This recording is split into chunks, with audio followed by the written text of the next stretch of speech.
Le Nigeria est la priorité numéro 1 du plan alimentaire d'urgence pour l'Afrique de la Banque africaine de développement (BAD). C'est ce qu'a déclaré le président de l'institution financière panafricaine Akinwumi Adesina, qui a rencontré mardi 26 avril 2022 le président nigérien Muhammadu Buhari à Abuja pour discuter de l'impact de la guerre russo-ukrainienne et de la stratégie de la banque pour éviter une crise alimentaire en Afrique. Adesina a indiqué que la Banque africaine de développement a conçu un plan de production alimentaire d'urgence en Afrique de 1,5 milliard de dollars pour aider les pays à produire rapidement environ 38 millions de tonnes de nourriture afin d'atténuer les effets de la guerre. L'initiative soutiendra les 5 millions de petits exploitants agricoles du pays pendant la saison des pluies de 2022 et 1 million de paysans dans 10 États du Nord pendant la saison sèche de 2022-2023.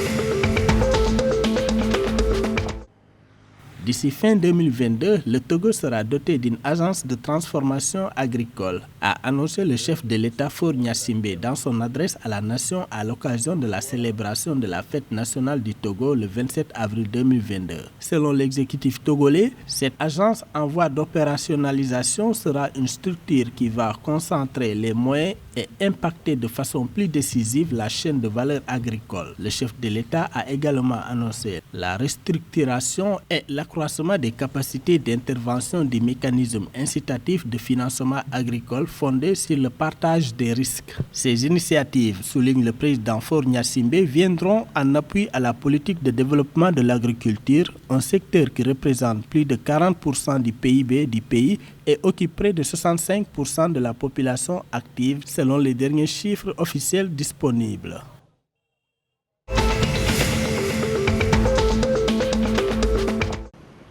Le gouvernement béninois envisage d'atteindre à l'horizon 2025 un taux national de couverture en énergie électrique de 75% de son territoire, dont 50% en milieu rural et 90% en milieu urbain. Selon un communiqué rendu public mercredi 27 avril 2022, ce projet entre dans le cadre de la mise en œuvre de la politique d'indépendance énergétique de l'État du Bénin. Selon les autorités, ce projet vise le développement de l'accès durable à l'électricité de qualité pour les usages domestiques, commerciaux et industriels dans le respect des normes de sécurité environnementale et sociale. Pour atteindre cet objectif, l'exécutif béninois a pu mobiliser une enveloppe financière de 200 milliards de francs CFA en vue de financer le projet d'accès durable et sécurisé du Bénin à l'énergie électrique.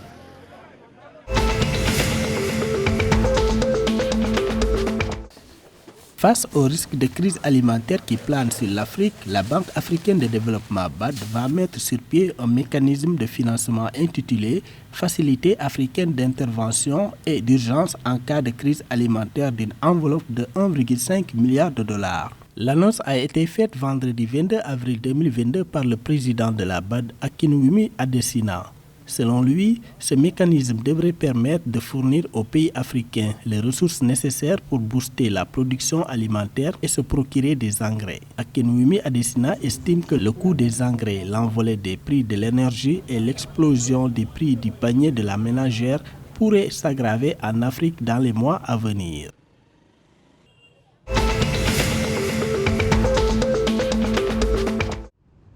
En Guinée, l'ancien président de l'Assemblée nationale, Amadou Damaro Camara, et l'ancien président de la Commission électorale nationale indépendante, CENI, et l'ex-ministre du Tourisme, Lousseini Camara, ont été finalement placés sous mandat de dépôt jeudi 28 avril 2022 à la prison centrale de Conakry. Selon les médias locaux, les deux hommes politiques sont poursuivis pour une attribution présumée de marché de gré à gré à une entreprise pour la rénovation et l'équipement de certains bureaux de l'Assemblée nationale. Quant à l'ancien ministre d'État chargé de l'industrie et ancien questeur du Parlement, Michel Kamano, il a été placé sous contrôle judiciaire par la Cour de répression des infractions économiques et financières, CRIEF, du pays.